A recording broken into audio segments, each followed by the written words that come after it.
On Wednesday, a huge amount of expired food and items were discovered during a raid conducted by the Food Department at Ramthakur Varieties, Chandrapur.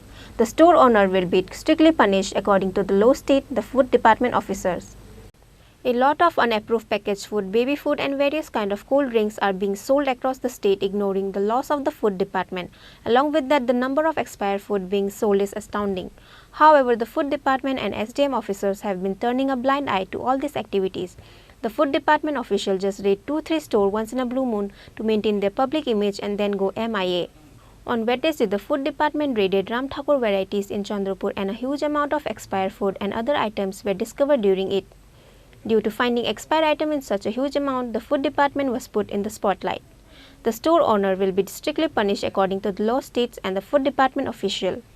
Actually, খবর পেয়ে বলতে না, এটা আমাদের কিছুদিন ধরে আমাদের রুটিন একটা চেক অ্যান্ড ব্যালেন্সের মধ্যে আছে। আমাদের মাননীয় খাদ্যমন্ত্রী এবার সরকারে বসে কিছু ডিসিশন নিয়েছেন যে এই যে এক্সপায়ার ডেটেড জিনিস এবং এই যে দ্রব্যমূল্যের যে হোলসেল রেট এবং খুচরা মূল্যের মধ্যে যে ফারাক যেটা, এটাকে মিনিমাইজ করতে হবে আর এক্সপায়ারি ডেট যাতে কোনোভাবেই বিক্রি না হয় সেই ইনস্ট্রাকশনের বেসিসে খাদ্য দপ্তর এবং ডিস্ট্রিক্ট অ্যাডমিনিস্ট্রেশনের নির্দেশে মাননীয় মহকুমা শাসকের আদেশে আমাদের খাদ্য নিয়ামক sub divisional controller of food Pradip Bhowmik সাহেব, আমাদের চিফ ইন্সপেক্টর অফ ফুড আছেন আমাদের দেবজ্যোতি চক্রবর্তী সহ আমি DCM Ranjit Kumar Das, SDM sir আমাদের অরূপ দেব স্যারের নির্দেশে আমরা বেরিয়েছি।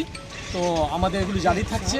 কিন্তু প্রথমেই সবচেয়ে যেটা আমাদের আশ্চর্য করলো যে শহরের মধ্যে প্রাণকেন্দ্রের মধ্যে একটা দোকান এত সুন্দর, এত সব আইটেম আছে, কিন্তু ওনার দোকানে এত এক্সপায়ার ডেটেড জিনিস আমাদেরকে হতবাক করে দিয়েছে। আমরা গত 2 মাস ধরে এই ধরনের আমরা অভিযান করছি, কিন্তু এত expire dated from a single shop আমরা পাইনি।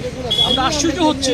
এবং সবচেয়ে বড় কথা আপনারা দেখছেন যে কী হারে গরম এখন চলছে। গরমের মধ্যে বিশেষত এই যে ইডিবল অয়েল, মাস্টার্ড অয়েল, তারপরে এই যে চিপস, সস, এগুলি উনি যেভাবে বিক্রি করছেন একদম নাকের ডোকাতে আমাদেরকে প্রশাসনকে হতবাক করে দিয়েছে। তো আমরা এটা রিপোর্ট করব, এসডিএম স্যারের সঙ্গে কথা হয়েছে, আমরা রিপোর্ট করব আর take necessary action accordingly as per direction of the administration. এখন কি দোকানটা বন্ধ করে দেওয়া হবে?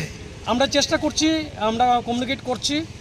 মোটামুটি আমরা সার্চ অ্যান্ড করে যা ছিল এগুলি আমরা রিকভারি করেছি। এখানে আমরা কথা বলবো এই মার্কেট অ্যাসোসিয়েশন যারা প্রেসিডেন্ট আছেন, সেক্রেটারি আছেন, ওনাদের সঙ্গে কথা বলবো। এবং আমার মনে হয় যে ইমিডিয়েট আমরা শুধু চেক অ্যান্ড ব্যালেন্স করলেও হবে না, আমরা একটা অ্যাওয়ারনেস মিটিংও এই মুহূর্তে করার আমরা চেষ্টা করব। যদি আমাদের এখানের যে প্রেসিডেন্ট এবং সেক্রেটারি ওনারা যদি আমাদের সাহায্যের হাত বাড়ান অ্যাডমিনিস্ট্রেশনের পক্ষে, তখনই আমরা একটা সিদ্ধান্তে যাব। এবং আফটার অল নির্ভর করবে আমাদের অ্যাডমিনিস্ট্রেশনের নির্দেশের উপরে। For how many days will the Food Department go MIA this time? That only time will tell. Reported by Pranav from Agartala, Chini, Khorang.